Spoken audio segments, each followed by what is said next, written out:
A man stands on the jagged volcanic rock of a prison island in the Aegean Sea, staring into a torn sky. It floats around social media algorithms, gets weaponized by fringe movements, and gets printed on religious pamphlets handed out at bus stops. John is watching the Ezekiel vision play out on a cosmic scale. The 144,000 are being drafted into a military formation, but they are not handed iron weapons. They are not given bronze armor. Their only defense against the unraveling of the world is the name of the Father pressed into their minds. The seal is not a physical barrier. It is an identity claim. But when you actually read the roster of this vast, sealed army, in Revelation chapter 7, the math takes another strange turn. John lists out the 12 tribes receiving the mark: Judah, Reuben, Gad, Asher.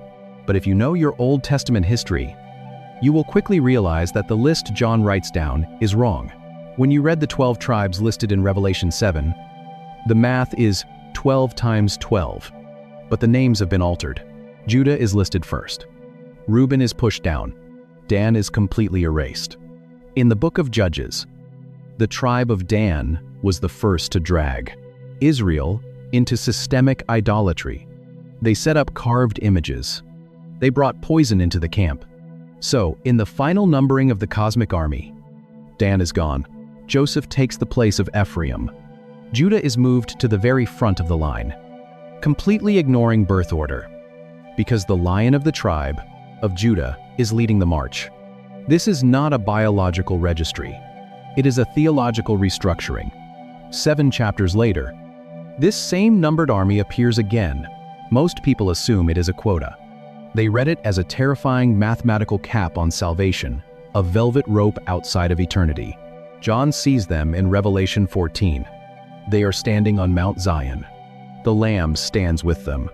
The name of the Father is still pressed into the skin of their foreheads. A sound erupts from heaven like roaring water. It crashes like heavy thunder. Harpists strike their strings. The 144,000 sing a new song before the throne. It is a song only they can learn. Then John gives their qualifications. He says they have not defiled themselves with women. He says they are chaste. He says they follow the Lamb wherever he goes. He says no lie was found in their mouths. Modern readers look at this and get confused. They picture celibate monks. They picture an impossible standard of moral perfection. They assume the final army is only for people who never made a mistake. But John is using ancient military vocabulary. Before an Israelite army marched into holy war in the Old Testament, the soldiers consecrated themselves. They left their homes. They abstained from normal civilian life and marital relations. They separated themselves entirely from the comforts of the world to prepare for battle. John is applying this exact ancient battle readiness to the first century church. The purity here is not about biological virginity. It is about spiritual fidelity. These are the people who refuse to climb into bed with the Empire of Rome. They refuse to burn incense to the emperor's statue. They refuse to speak the lie that Caesar is Lord, where only a tiny, exclusive fraction of humanity gets to walk through. While the billions of others are left in the dark, they kept their mouths clean of the empire's propaganda. They took the economic hit. They bled for their allegiance. The 144,000 are not a caste of flawless super saints. They are a battered, uncompromising resistance movement. They are the ones who follow the slaughtered lamb through the teeth of a beastly empire. But John is holding back his most brilliant literary move. He has set up a massive expectation. He has heard the military census. He has heard the numbered roll call of the 12 tribes. He has heard the 144,000 preparing for war. But look closely at the text of chapter 7. John hears the number, but he does not look at them yet. And when he finally turns around to see this massive, elite Jewish infantry, what he actually sees changes the entire trajectory of the Bible. John stands on the jagged volcanic stone of Patmos. The list of the 12 tribes stops echoing. The number 144 000 hangs in the breathless air like a battle cry. He has heard the roll call. He has heard the ancient census of the ultimate Jewish army. Now, he turns to look at them. This is the most critical pattern in the entire book of Revelation. John repeatedly uses an audio-visual technique to bend your expectations. It is treated like a seating chart for an exclusive club. And if that is true, the Bible ends with a God who is incredibly stingy. What he hears is always a symbol from the Old Testament. But what he sees when he turns around is how Jesus has actually fulfilled it. It happens 2 chapters earlier. In Revelation chapter 5, John is weeping because no one is worthy to open the heavy scroll of human history. An elder tells him to stop crying, because the Lion of the tribe of Judah has conquered. John hears the promise of a fierce, warrant, militaristic king. He turns to look at this apex predator. He sees a lamb, standing as though it had been slaughtered. The lion is the lamb. They are not 2 different animals. They are 2 realities of the exact same Savior. The expectation was a roaring lion. The reality was a bleeding sacrifice. Now, in chapter 7, John uses the exact same literary device. He hears the 144, Ling. He hears the strict, mathematical, tribal census of Israel, preparing for holy war. But when he physically turns his head to look at this army, the borders of Israel shatter. He does not see a Jewish infantry. He sees a great multitude that no one could number. He looks at the crowd and realizes they are not just from Judah and Reuben and Gad. But if you step back from the modern anxiety and look at the Hebrew matrix, John's mind was actually operating in, they are from every nation. They are from all tribes and peoples and languages. They are not wearing bronze armor. They are wearing pure white robes. They are not holding iron swords. They are holding green palm branches in their hands. The 144, 000, and the great multitude are not 2 different groups of people. They are the exact same group, viewed from 2 different angles. When you hear about the church from the perspective of heaven's architecture, you get the 144, Ling, a perfect, structurally complete, numbered army marching through the wilderness of history. But when you see the church on the ground, standing before the throne, it is a chaotic, beautiful, unnumberable explosion of human diversity. The velvet rope drops. The quota vanishes. The number is not a locked door keeping the billions out. It is a guarantee that the uncountable multitude is perfectly protected. Every single person from every nation who follows the Lamb through the empire is part of the 144. Ling. They are the infantry. They are the ones walking into the chaos of the world with the seal of the Father pressed into their skin. But that mark is not made of visible ink. And the way it gets placed on you has nothing to do with standing in a literal line. You cannot see the seal when you look in the mirror. You cannot reach up and feel raised wax or dried ink on the skin of your forehead. You start to see something the quota reading completely misses. The number 144, 000, is not a maximum capacity. It is a battle formation. But here's the part of this vision I keep coming back to. The mark in Ezekiel's prophecy, the ancient cross of the Tav, drawn in the inkhorn, was not given to the religious elites who had all the right theology. It was not given to the powerful. It was given specifically to the people who were weeping. The man in white linen walked through the crowded streets of Jerusalem looking for the men and women who grieved over the corruption, the violence, and the spiritual decay of their home. They did not have the political power to fix the city. They did not have the weapons to overthrow the corrupt leaders. They simply refused to become numb to the brokenness. Their grief was the proof of their allegiance. When John sees the 144, 000, standing with the Lamb, he is looking at that exact same kind of quiet, fierce resistance. He is not just recording a distant, futuristic event completely disconnected from your daily life. He is diagnosing the reality you are walking through today. If you are in a season where it feels exhausting to hold on to your faith, where the empires of our modern moment are constantly demanding your anxiety, your outrage, and your ultimate loyalty, This vision was recorded for you. You wake up and scroll through a digital landscape that feeds on anger. You walk into a workplace that asks you to bend your ethics just a fraction of an inch to hit a quarterly target. To feel the weight of what John is actually experiencing in this vision, you cannot start in the book of Revelation.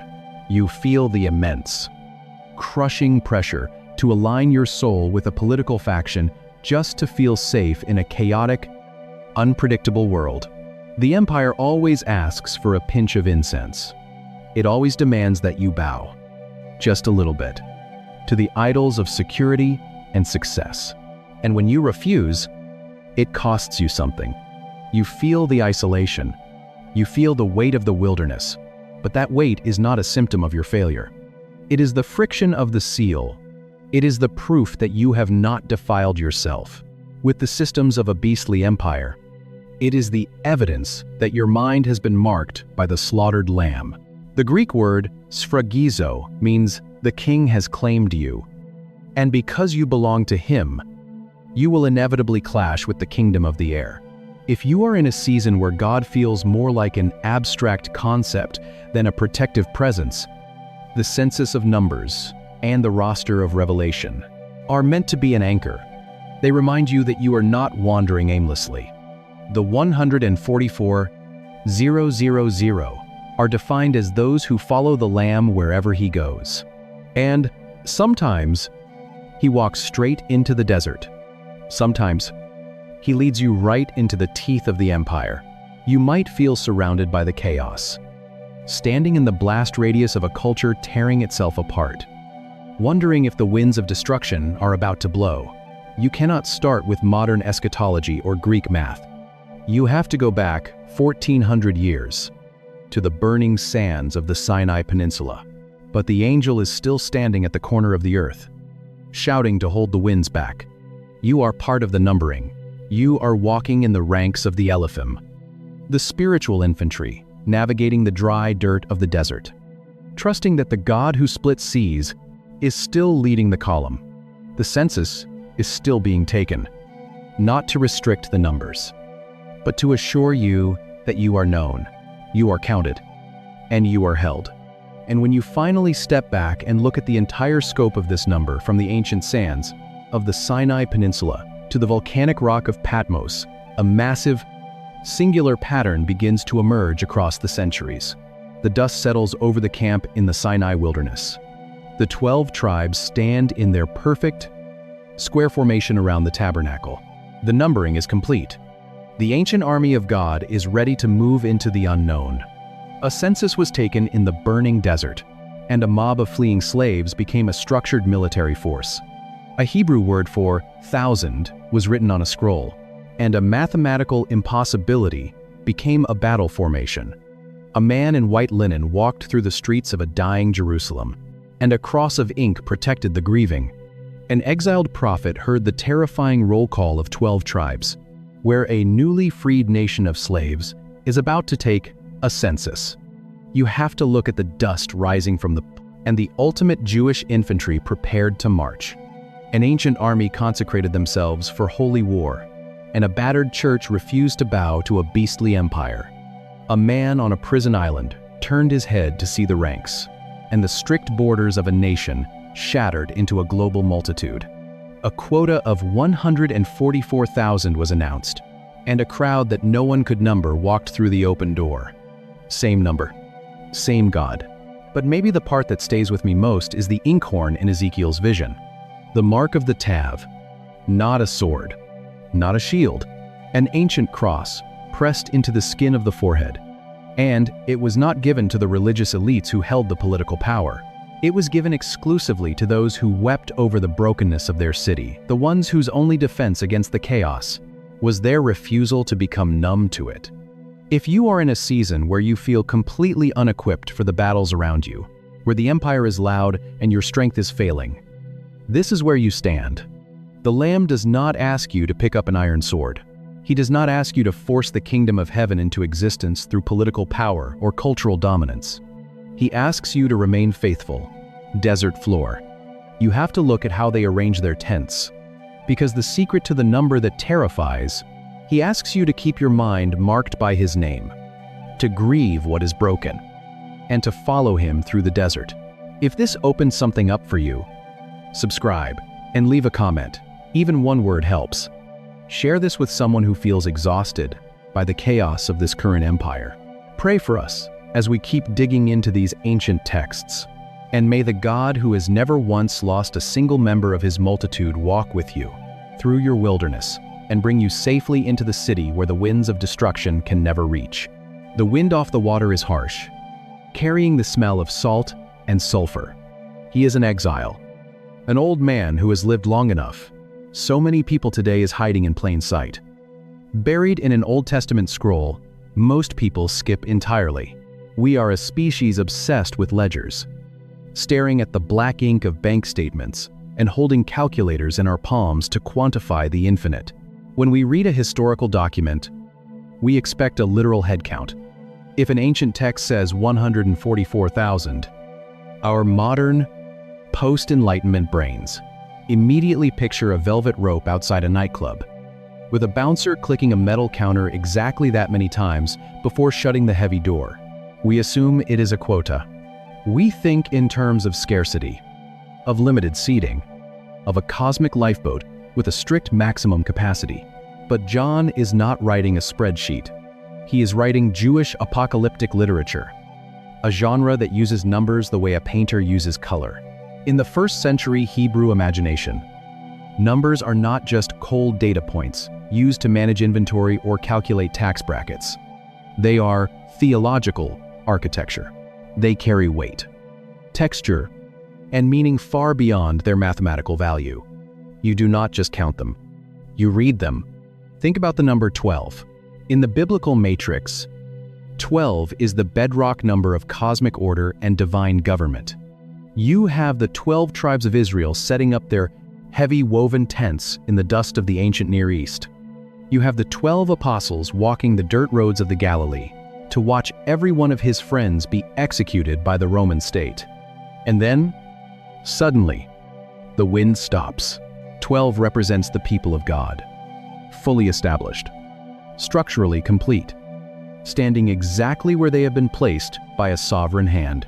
When you take the 12 tribes of the Old Covenant and multiply them by the 12 apostles of the New Covenant, you get 144. It is the collision of the ancient past and the immediate present. It is the total amplification of divine order. Then, you multiply that number by 1,000. In apocalyptic texts, 1,000 does not just mean the integer that follows 999. 1,000 represents ultimate, unmeasurable magnitude. It is the highest structural number the ancient mind reached for when describing something so vast it stretched beyond the physical horizon. When you put all of that together, the math begins to speak. The 144,000 is not a terrifying mathematical cap on salvation. It is the architectural blueprint of a completed family. It is John's way of looking at a persecuted, scattered, bleeding church in the first century and telling them that God has not lost a single person. Every stone is in the wall. Every member is accounted for. The structure is entirely, perfectly intact. But this number goes even deeper than cosmic math, carrying a specific, aggressive echo from the oldest layers of the Torah. Because to understand why John heard this specific number while the winds were held back, you have to look at what happened when the Israelites first. The text of Revelation chapter 7 says he sees 4 angels standing at the 4 corners of the earth, holding back the 4 winds, walked out of Egyptian slavery. You have to step into the blinding heat of the Sinai desert and look at the terrifying precision of the very first census. Moses stands in the wilderness of Sinai. The air is thick with dust and heat. It is the first day of the 2nd month, a year since the sea split, a year since the chains fell off. God speaks to Moses from a tent made of heavy, woven animal skins. The command is simple. Take a census of the whole Israelite community. So the tribal leaders stand in the sun. They call the names. They line the people up in the dirt. They count by tribes. They count by clans. They count by fathers' houses. Reuben steps forward. Simeon steps forward. Judah steps forward. The dust rises as thousands of leather sandals shuffle across the desert floor. But God gives a very specific parameter for who gets their name written down on the parchment. He says to count every male 20 years old and upward. Everyone who is able to go to war. Look closely at what is happening here. They are not counting the children playing in the camp. They are not counting the women baking bread on heated stones. They are not counting the elders whose hands shake on their wooden staffs. This is not a civic head count. It is a military draft. Israel is no longer a mob of fleeing refugees. They are being organized into a fighting force. No wind blows on the land. No wind stirs the surface of the sea. No leaves move on the trees. Immediately after the head count, God tells them exactly where to pitch their tents. He gives them a structural blueprint for surviving the desert. Judah, Issachar, and Zebulun camp on the east. Reuben, Simeon, and Gad camp on the south. Ephraim, Manasseh, and Benjamin camp on the west. Dan, Asher, and Naphtali camp on the north. 3 tribes on every side. Total, unbending symmetry. A perfect square drawn in the unforgiving sand. And right in the center, flanked by the Levite priests, sits the fiery presence of God. It is a war camp. When John stands on the prison island of Patmos in Revelation 7, he hears the angel list out 12 tribes. He hears the number 144. Ling ling ling. To a first-century Jewish mind, this is not a guest list for a cosmic VIP room. It is a roll call. John is hearing the ancient echoes of Sinai. He is hearing the numbering of an end-times army preparing to march into the chaos of a broken world. But there is a detail hiding in the math of that original desert census. If you read the raw numbers in the English translation of Numbers chapter 1, the size of this desert army is staggering.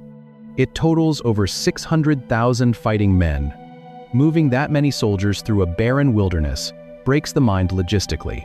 Historians and archaeologists have argued about it for centuries. But the problem is not the history. The problem is the translation. An unnatural, terrifying stillness falls over the entire world. Another angel rises from the east, holding something in his hand, because the specific Hebrew word used to count these men holds a secret that completely reframes both the wilderness wanderings and the book of Revelation. When you open an English Bible to the first chapter of Numbers, the logistics look mathematically impossible for the dry dirt of the Levant. The text tells us that the tribe of Reuben had 46,500 men, Simeon had 59,300. When you add all the tribes together, the translation insists there were over 600,000 fighting men, which would mean a total population of millions wandering through a barren, sun-scorched wilderness where water had to be struck from boulders just to keep them alive. But the problem disappears when you look at the original ink. The Hebrew word translated as thousand in this census is the word Eleph. It appears hundreds of times in the Old Testament, and its range of meaning is much wider and more textured than a simple mathematical integer. While it can mean the literal number 1,000, its root carries a very different primary meaning, depending on the context of the sentence. In ancient agrarian Israelite culture, an Eleph is a clan. It is an extended family group. And most importantly, in a wartime context, an Eleph is a specific military squad or unit, regardless of exactly how many individual men are in it. A seal, a royal senate. He shouts across the silence, commanding the 4 angels to hold the destruction back, to keep the earth. If this kind of historical context is changing the way you read these texts, you are exactly who this channel is for. Hit subscribe and leave a thought in the comments. Because every week we dig past the English translations to find the bedrock underneath. So, what happens when you read the desert census, not as math, but as military structure? When Gideon is hiding in a stone winepress in the book of Judges, arguing with an angel, he says, "My clan is the weakest in Manasseh." The word he uses for clan is Eleph. He is not saying his family has exactly 1,000 people. He is saying his tribal unit is the smallest and most vulnerable. When you apply this translation back to the book of Numbers, the text is not saying Reuben had 46, 100 men, It is likely saying Reuben had 46 Elephim, 46 military units, that contained 500 fighting men. That single root changes everything about the book of Revelation. When John hears the number 144, 000, echoing across the silent island of Patmos, he is not hearing a demographic headcount. He is hearing the roll call of 144 Elephim. He is hearing the ultimate, complete mobilization of God's people, structured as a divine military force, pulling its imagery straight from the wilderness wanderings, suspended in this vacuum, until a specific group of people is marked on their foreheads. And then, the old man hears, the 144. 000 is not a seating capacity for heaven. It is the full deployment of the army of God. But as you look closer at this army standing in the breathless silence, something is wrong. They have no iron swords in their hands. They carry no heavy wooden shields. Their only defense against the impending destruction is a seal pressed onto their foreheads. And to understand what that mark actually is, you have to look back at another prophet, standing in the ruins of a temple, watching a man dip his pen into an inkhorn. Ezekiel sits by the muddy banks of the Chebar Canal in Babylon, but his mind is pulled back to Jerusalem. The city is rotting from the inside. The sacred temple has been compromised. In a vision, God summons 6 executioners into the temple courtyard. Their sandals scrape against the stone. They hold heavy, brutal weapons of slaughter. The air is thick with the impending violence. But among them walks a 7th figure, completely different from the rest. He is clothed in pure white linen. He carries a writer's inkhorn at his side. He has no sword. He has no spear. He has only the ink. God tells this man in linen to walk through the crowded, chaotic streets of Jerusalem. He is not told to look for the religious elite. A number roll across the silence. 144,000. You have probably heard this number. He is not told to look for the wealthy. He is told to listen for weeping. He is to find the people who are grieving over the corruption, the ones whose hearts are broken by the brokenness of their city. And when he finds them, he dips his pen. He presses the dark ink into the skin of their foreheads. He marks them with the final letter of the Hebrew alphabet, the Tav, and in the ancient Paleo-Hebrew script of Ezekiel's day, the letter Tav was drawn as 2 intersecting wooden lines. It was a cross. When the executioners are unleashed, they are commanded to bypass anyone with this mark on their skin. The ink is their only defense. The mark is not a magic talisman. It is a signature of ownership. It declares to the forces of chaos that the person wearing it belongs to the sorrow of God, and they cannot be touched. This is exactly the scene John is watching unfold on the island of Patmos. The 4 winds of destruction are held back. The angel rises from the east, holding the seal of the living God. The Greek word John uses for this seal is sphragizo. It means to stamp a document with hot wax and a king's signet ring, securing it so tightly that it cannot be tampered with.